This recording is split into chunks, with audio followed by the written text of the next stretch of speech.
Cuman pas sebelum kejadian itu gue udah punya feeling sebenarnya Kang, udah curiga nih anak kenapa nih, Instastory-nya nggak aktif. Itu gue tuh nangis gitu, sayang. Iya gue sayang sama dia, itu cuman nangis kesel gue itu, nangis kesel. Nah ini seandainya Piko nonton ya, kira-kira apa yang akan lu ucapkan sama Piko? Bangsat.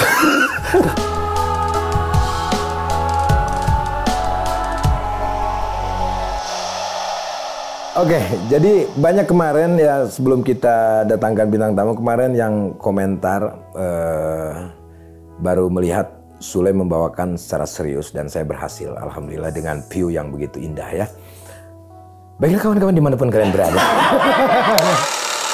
Kita kedatangan seorang kakak yang kemarin sempat rame dan viral di medsos karena menangis saat adiknya tertangkap kasus obat terlarang.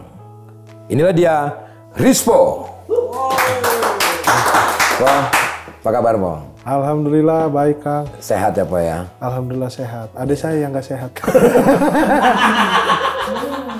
Oke, nih kita akan membahas masalah kerespekan netizen ya pada Rispo yang begitu mencengangkan ya semua publik baru melihat mungkin seorang kakak yang begitu peduli sama adiknya. Kita ada videonya ya, kita lihat dulu ya, ini dia. Wah, ini ada saya masuk sebentar, Pak.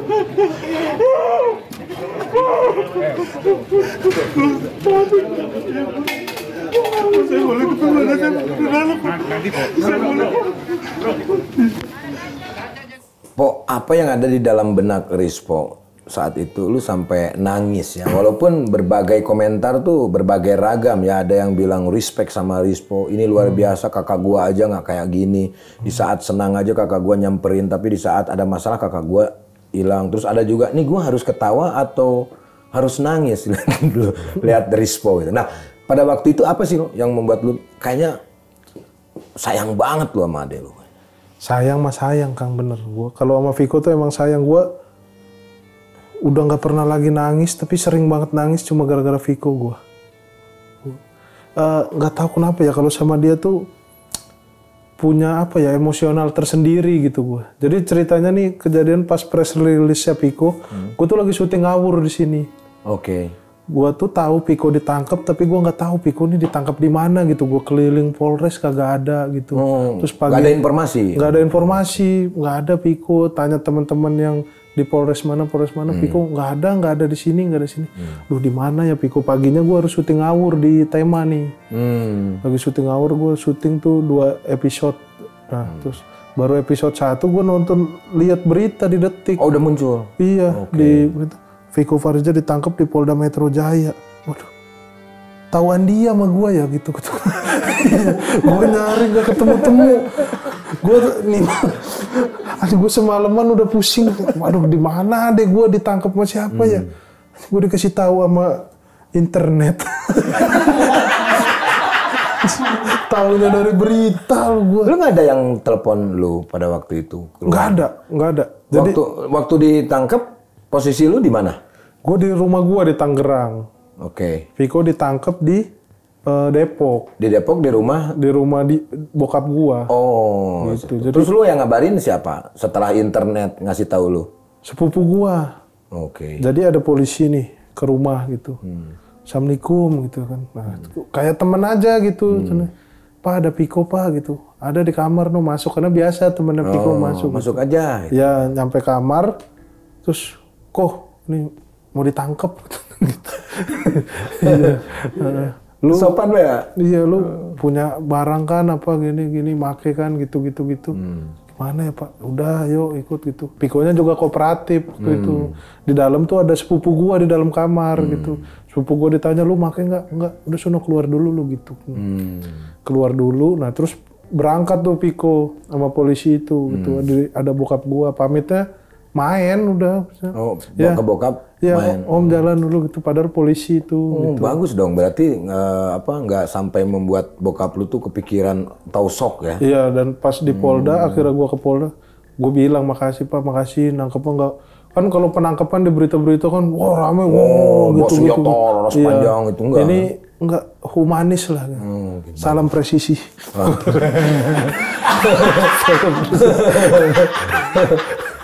Tapi lu sebagai kakak udah berulang kali ya kasih tahu sama Viko. Aduh, gua udah berulang kali, udah nggak kehitung Kang gua sampai. Makanya itu gua nangis tuh. Gua sayang sama dia. Nangis gua tuh karena gua kecewa Kang gua.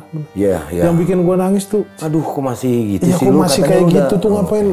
Gua tuh dari syuting gua kan bareng Hibzi tuh. Udah pulang, gua udah deket rumah, udah arah Tangerang.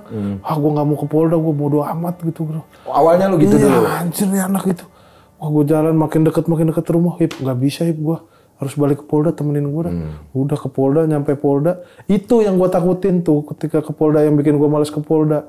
Gua pasti nggak bisa nahan diri gua ngelihat ngelihat adik gua gitu, orang yang gua sayang, ya gitu. Pas dia dibawa itu itu dia sempat dibawa tuh, terus dia taruh depan wartawan ini, gua langsung nerobos tuh kan nggak boleh masuk, gua terobos gitu. Kok semangat kok dia gua dari belakang gitu. Ada juga tuh videonya tuh. Ya ada. Kok semangat kok, udah santai kok. Udah pokoknya tenang aja gitu-gitu. Dia ngomong gitu, gua ngomong gitu, dia nangis gitu kan. Nangisnya kan kenceng banget ya. Iya, nangis dia gitu. menyesali kayaknya mungkin. Apa?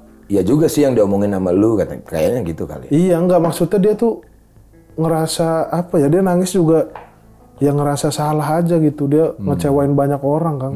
Aduh, dianya ditangkap nih. Oke, dia ditangkap, mungkin proses hukum segala macem. Yang pusing tuh yang di luar tau, kayak bokap gua udah tua kan, umurnya udah 70 tahun. Gua tuh sempet nggak mau ke Polda, tiba-tiba bokap gua nelpon tuh waktu itu. Makanya akhirnya, aduh nggak bisa lah gua balik lagi gitu. Bokap minta tolong urusin? Enggak, dia nelpon gua nggak minta tolong urusin gitu. Rispo katanya, jangan pernah lelah untuk membantu, apalagi adik lu sendiri. Itu gitu, kan minta tolong. Ya enggak, maksudnya dia nggak bantuin gitu, enggak itu. Ya sama aja, Rispo. Jangan lelah membantu. Itu berarti sama dia nyuruh. Terus enggak, apa aku malas kata gua gitu. Nih anak bandel gini. Ya terus ya udahlah, kalau cuman gua ingetin sama lu kalau untuk jadi orang baik itu ya nggak perlu capek gitu katanya. Tapi lu di permasalahan ini ya, saat Viko ketangkep, lu ada rasa syukurnya nggak? Maksudnya bukan syukur lu ketangkep, bukan begitu. Maksudnya lu bersyukur deh, akhirnya dia merasakan hal ini, mungkin ada efek jerak ke depan. Ada. Sekarang itu pas habis itu kan gue masuk tuh, lanjutan videonya bisa dicek di CCTV Polda ya. Nggak bisa dong. Nggak bisa. Masa tema Indonesia harus ke sana? Nggak dikasih juga videonya. Gue di situ masuk, gue ngomong sama Viko, ya udah kalau lu jalanin prosesnya, lu sabar, lu ikhlas gitu. Jadikan pelajaran. Iya, nggak cuma lu yang harus ikhlas nih, gue harus ngomong ke keluarga, ke kakak-kakak, ke bokap gitu. Kalau mereka aja yang di luar udah ikhlas, lu juga harus ikhlas. Udah, ini konsekuensi kata gue. Tapi terus terang gue bersyukur sebenarnya. Dari kalau nggak kayak gini, kalau dia nggak ditangkap polisi, makanya gue terima kasih banget sama polisi. Mungkin dia bisa lebih parah, bahkan hancur dan mati karena barang haram yang dia pakai itu. Betul. Makanya gue bersyukurlah, mending emang harus ketangkep gitu. Ya siapa tahu dia jadi berhenti gitu. Kalau terus-terusan udah capek ya? Capek gitu. Kasihan orang tua juga. Lu sering ketemu, komunikasi tuh sering ya? Sering, tapi kan dari kecil. Dari kecil tinggal bareng gitu. Sekarang kan posisinya dia ada di RSKO. Sekarang udah ada di RSKO. Sekarang udah jauh. Ada di RSKO dan polisi juga kan udah press release bahwa Viko tuh lagi dititip sementara di RSKO. Rehab berarti? Gua sebagai kakak udah mengajukan rehab ke kepolisian. Oh, lu yang gitu. udah mengajukan, tapi belum ada keputusan. Hari ini kan. Oh, hari ini. Hari ini. Oke, Rispo pernah bilang kalau ada yang berani menyentuh keluarga, lu marah banget. Apalagi adek. Kenapa lu segitu sayangnya sama Viko dan juga keluarga? Belum tentu juga Viko sama keluarga lu menyayangi lu. Itu, tapi kalau Vikonya sayang sama gua deh. Oh, sayang banget. Sayang. Oke. Gua dulu kan Suci 3. Suci 3. Dia juara 2, gua keluar di minggu kedua di eliminasi awal-awal tuh. Abis uus terus gua keluar tuh. Gua kan nggak ngapa-ngapain gitu kan, gua kuliah terus sementara dia jobnya banyak nih. Nah selama kuliah di sana ya duit dia yang gua pakai.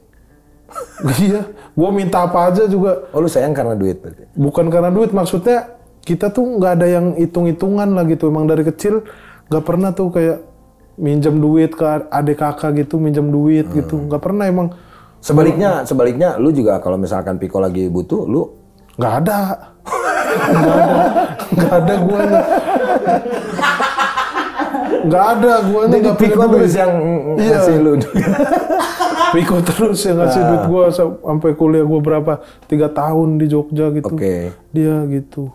Wah, terus kalau ditanya kenapa gue sayang banget sama dia, gue juga bingung Kang. Gue kan ada tiri sebenarnya itu. Serius? Ada tiri Piko kan. Gue tuh sama Piko satu ibu beda bapak. Iya tiri ya. Tiri. Kalau satu bapak kandung kan? Satu bapak kandung, satu aku sayang ibu. Iya, dua-dua. Sayang adik kakak. Oh, lu tiri? Tiri. Wih, hebat dong lu.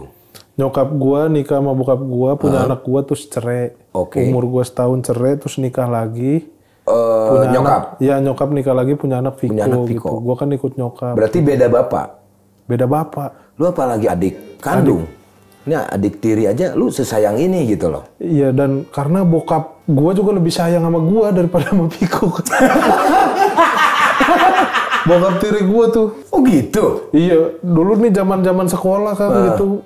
Lagi nggak ada duit, bokap gua kan proyek itu bangun-bangun rumah. Namanya orang proyek kan kadang ada, kadang enggak gitu. Misalnya bayar sekolah baru bisa 1 gitu. Yang dibayarin gua duluan. Kata bokap gua, Piko mah anak gua, tanggung jawab gua. Lu mah anak orang nih. Tanggung jawab gua lebih besar kan. Wih, gitu. Keren bapaknya Piko ya. Iya, sampai segitunya ya. Iya. Nah, bokap lu? Bokap gua waktu itu nggak tahu di mana. Serius lu ah? Iya bener. Bercanda. Nih gua kursi ini nggak boleh bercanda loh. Iya beneran Kang. Gua dari umur setahun lu kan udah ikut nyokap gua sama bokapnya Viko tuh. Umur setahun dan umur gua 3 tahun baru Viko lahir gitu kan. Jadi bokap tiri gua tuh ya emang kayak gue dianggap anak bener aja gitu. Sebelum ada Viko dia ngurus gue duluan gitu. Tapi kan setidaknya secara chemistry gitu. Artinya kita juga kalau misalkan lahir ke dunia ini kita pengen tahu dong darah daging kita gitu. Iya gue tahu. Tapi sekarang lu udah tahu bokap lu di mana? Udah tahu, gue dari masih sekolah juga udah tahu dari SD gitu. Gue tahu bokap gue tuh siapa gitu, di mana gitu. Sering ketemu? Sekarang sering ketemu. Dulu tuh gue setiap ketemu dia sebel. Lu yang sebel? Sebel gue, kayak, aduh, nggak pernah gue ketemu bokap gue itu nggak pernah ngerasa ini bokap gue gitu. Dikasih? Enggak, maksudnya ketemu. Kasih sayang? Iya, nggak di hati tuh nggak ngerasa ini bokap gitu. Gue ya kalau ditanya bokap gue siapa ya bokapnya Viko. Gue. Sekarang sering udah ketemu? Sekarang sering dan guanya juga sekarang mulai mendekati gitu semenjak gue punya anak karena anjir gimana pun orang tua nih gue takut anak gue nanti pasti bapak gue nih nggak enak punya anak yang jauh gitu. Iya benar. Lu udah ngerasain sebagai orang tua mungkin iya, di dan situ gue ya. nggak mau gitu. Jadi sekarang udah komunikasian udah lancar, sering ketemu dia. Alhamdulillah ya. Oke, Rispo kenal Viko dari kecil dan tumbuh bersama. Dari dulu lu udah lihat nggak gelagat-gelagatnya dia jadi seorang pemakai? Itu juga yang bikin gue kadang merasa gagal jadi seorang kakak kan. Gue dulu sebelum nikah tahu gue bisa ngerem dia lah gitu. Dia zaman 2016 awal-awal narkoba, gue masih tinggal di rumah gitu kan. Ya gue bisa marah di situ, bisa langsung marah, bisa gue langsung kalau dia make gitu bisa langsung gue buang gitu barangnya. Sekarang gue kan udah nikah, gue udah harus ngurus keluarga, jarak gue ke Viko itu udah jauh gitu. Dia di Depok, gue di Tangerang, gue punya kesibukan. Gitu ya kan, gue ngurus keluarga, gue harus kerja juga. Sementara gue nggak tahu nih dia sana ngapain gitu. Kenapa lu merasa gagal? Sebelum nikah lu kan bersama, lu merasa gagal itu ngasih tahu sama Viko, tapi ya, Viko nggak bisa dengerin lu ngomong. Iya, sekarang itu gue jadi nggak tahu kapan dia make gitu juga. Jadi gue nggak tahu nih keadaan dia. Gue kan ngobrol jarang. Kalau dulu kan ngobrol gitu. Mungkin dia make karena kenapa sih lu make? Iya temen gue gini-gini. Terus atau lagi pusing atau apa. Kita bisa ngobrol cari solusi bareng gitu. Sekarang kan gue udah sibuk punya sama kehidupan keluarga. Sendiri ya keluarga. Iya. Dan gue nggak tahu nih orang. Aduh, kenapa dia make ya gitu ya kan. Mungkin kurang nongkrong juga. Gue sama dia kurang main juga gitu ya kan.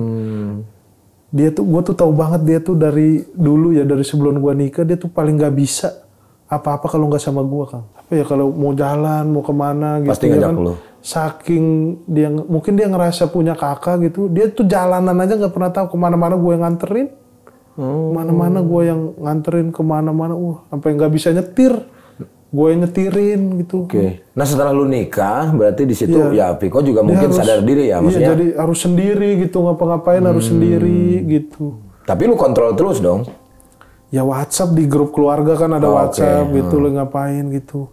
Cuman pas sebelum kejadian itu gue udah punya feeling sebenarnya Kang, udah curiga nih anak kenapa nih, Instastory-nya nggak aktif.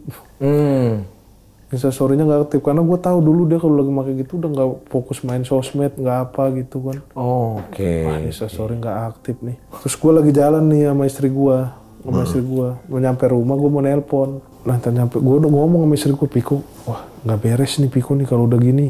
Yang kata gue, ya kenapa? Ya Instagram berapa hari nih nggak aktif, nggak ada story apa-apa gitu. Ntar aku mau telepon, takut dia make lagi gitu. Lu panggil bini lu yang itu Pak, Peyang atau apa? Eyang.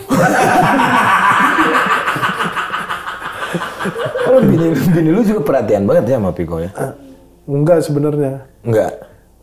Karena gua kan itu yang bilang. Oh, lu yang bilang. Iya, gua bilang, Piko nih gua. Nanti aku mau nelpon Piko lah.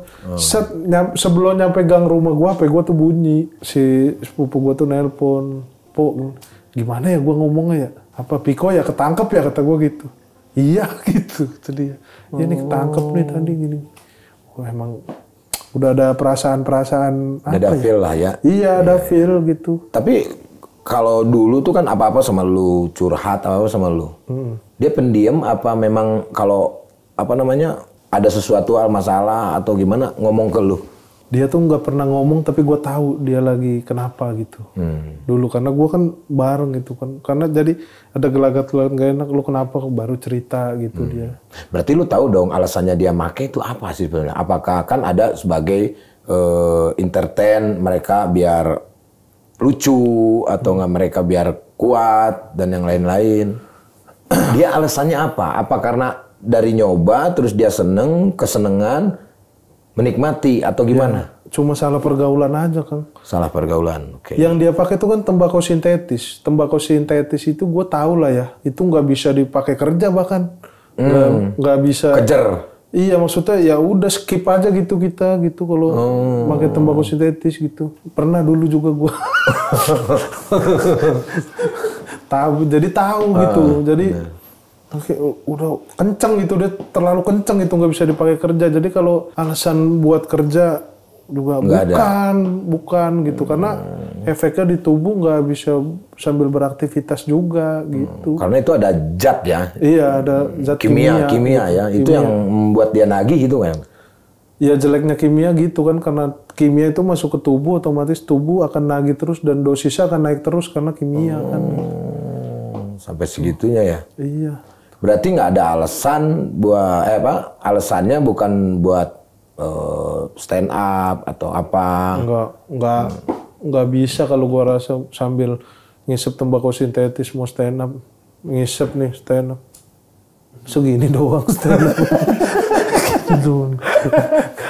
Gitu. Oke, ngomong-ngomong masalah adik kakak nih, kayak gue juga banyak banget momen-momen yang membuat gue tuh menangis. Yang dulu kita bersama setelah gue menikah punya anak kita jarang. Kira-kira momen terindah bareng atau enggak berjuang bareng apa yang diingat lu yang bikin lu tuh sedih banget kalau ingat dia?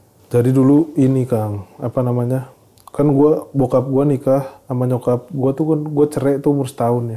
Terus gue tinggal sama bokapnya Viko gitu. Nah bokapnya Viko tuh sama nyokap gue cerai lagi tuh. Nyokap gue cerai lagi tuh kan. Nah di situ Viko tuh SMP tuh gitu. Viko waktu itu masih SMP dan dia apa ya emosional banget waktu itu. Tar nih maaf motong. Udah cerai nih ya, dari terus, bokap lu. Iya nikah sama bokap Viko.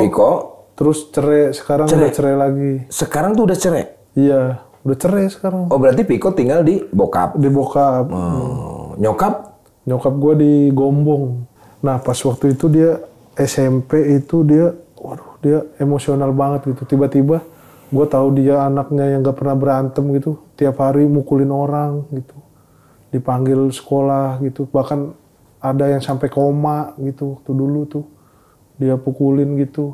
Setiap ditanya kenapa, enggak lah katanya, gue pusing gue Reng. Dia manggil gue Wareng sebenarnya. Jadi itu yang membuat sedih momen itu? Iya, dan gue tuh susah ngejelasin ke dia gitu. Nah Piko nggak tahu kalau bokap nyokapnya cerai? Tahu, justru karena karena ngelihat keributannya segala macam, terus dia mungkin berontak gitu. Jadi broken home lah ya? Iya, broken home, tapi jadi nakal gitu, jadi berantem gitu. Dulu mau nggak narkoba, berantem segala macam. Dan gue susah ngejelasin ke dia bahwa ya orang tua yang cerai ya udah, maksudnya ya udah itu urusan dia, udah ayo kita mah jadi anak baik-baik aja gitu. Gue udah lebih dulu kali broken home. Gue harus tahu gitu. Tapi lu ngalamin gitu juga nggak? Kan bokap nyokap lu juga cerai. Tapi gue kan tumbuh besar tanpa tahu kejadian gimana mereka cerainya gitu. Nah Piko sendiri menyaksikan? Piko kan udah dewasa. Oh iya. Udah dewasa. SMP ya? Iya udah SMP, udah tahu. Pada saat ributnya dia ngeliat, berantemnya itu udah ngeliat gitu. Jadi ada luka gitu mungkin di hatinya gitu. Nah tapi apa gara-gara itu juga mungkin jadi narkoba? Bisa jadi. Itu kan udah lama kan, SMP. Maksudnya sekarang bokap gua sama nyokap gua juga udah ya kayak teman biasa aja, udah nggak ada apa-apa lagi gitu. Ya tapi kan lu nggak tahu kan, ya, walaupun dia SMP juga kan pergaulan di luar sekolah kan nggak tahu juga kan, mungkin bisa aja dari broken home itu dia melakukan hal itu. Dan gua nggak pernah setuju sama orang broken home terus jadi nakal itu, nggak masuk gitu kalau di kepala gua tuh, maksudnya. Kayak Iki anak gua juga broken home sama, tapi alhamdulillah nggak nakal. Iya gitu, gua tuh nggak pernah masuk alasan orang nakal tuh karena broken home gitu. Maksudnya ya orang tua lu udah rusak, ngapain lu rusak juga lunya sebagai lunya gitu. Kalau gua kan dari umur setahun nyokap bokap gua udah cerai gitu. Itu jadi motivasi gua dari gua belum nikah juga, gua nggak mau anak-anak gua nanti kayak gua gitu. Maksudnya jadiin pelajaran aja. Yang penting dijadiin itu pelajaran. Kalau lu sudah menjadi orang tua, jangan sampai kayak orang tua lu gitu. Iya gitu. Di force ya. Ya mungkin orang tua gue dari baru nikah juga nggak pernah punya cita-cita buat cerai. Betul, gitu. Karena kondisi. Iya, cuman kan gue ngobrol sama bokap sama nyokap tahu penyebabnya apa gitu. Jadi gue tahu apa yang harus gue hindarin sebagai suami gitu. Gue sharing ke istri gue. Ya jadi istri juga jangan gini gitu. Iya. Karena mencocokkan dua kepala menjadi satu ya kan? Iya. Oke. Vo, apa harapan lu sebagai seorang kakak untuk Viko? Ya gue pengennya sih jangan sampai kejadian lagi lah, kayak ya apalagi ini yang terakhir ya? Ini yang terakhir gitu. Jangan ya udah tau lah ini negara hukum gitu dan narkoba itu kan dilarang gitu ya. Karena buat gue narkoba tuh pilihannya cuma dua juga sih. Kalau nggak di penjara ya rumah sakit kan gitu. Kalau nggak dia ditangkap polisi dia overdosis apa segala macam, dan itu yang itu lebih gue takutin lagi sebenarnya gitu. Tiba-tiba gimana gitu ya. Nah ini seandainya Piko nonton ya, kira-kira apa yang akan lu ucapkan sama Piko? Bangsat. Iya betul. Emang masih ada kan sebelnya itu masih ada. Iya beneran. Ya udah kan sekarang udah masuk, jadi kan lah pelajaran buat Piko. Maksud, itu gue tuh nangis gitu, sayang. Iya gue sayang sama dia, itu cuman nangis kesel gue itu, nangis apa anjing gitu. Kita nangis, mau marah yang sampai nggak bisa marah gitu. Saking. Jadi akhirnya mengeluarkan air mata jadi ngeluarin air mata gitu. Meluk juga itu gue giniin sebenarnya. Gue cok sebenarnya. Karena nangis yang ya kalau gue sayang gue nggak, justru gue seneng dia ditangkap itu. Itu sayang gitu. Benar. Nangis gue tuh ya karena ya kecewa, itu sebel aja gitu. Nangis kekecewaan ya. Iya. Jadi itulah ungkapan perasaan seorang Rispo terhadap Piko ya. Semoga ya Piko juga mungkin nangisnya juga, kita juga nggak tahu ya nangisnya Piko kan kenceng banget ya kan nangisnya kan. Dia kenceng banget itu ya, dia kalau dia nyesel sih. Terus pas udah agak tenang itu nanya kenapa gue nangis. Gue dari udah 2 hari nggak ada lu sini, gue nggak nangis, gue udah siap nih gue ditangkap gitu katanya. Lu dateng jadi sedih gue gitu. Ternyata masih disupport gitu, gue masih hadirlah di saat momen-momen yang nggak enaknya dia gitu. Oke, Po. Terima kasih sudah ada di Dua Kursi ya. Semoga obrolan ini mencerahkan anak bangsa ya yang menjauhi narkoba. Mungkin ada satu kata buat Piko selain yang tadi, bangsat? Berubah, hindarin barang-barang itu, jangan egois. Itu 3 kata, satu kata. Jangan egois lah. Jangan egois itu 2. Egois jangan. Ya udah, pemirsa Dua Kursi dimanapun kalian berada, semoga obrolan ini memicu pada kita untuk bersemangat melawan narkoba ya. Jauhi narkoba, dekati wanita. Sampai jumpa lagi di episode selanjutnya, tetap di Dua Kursi.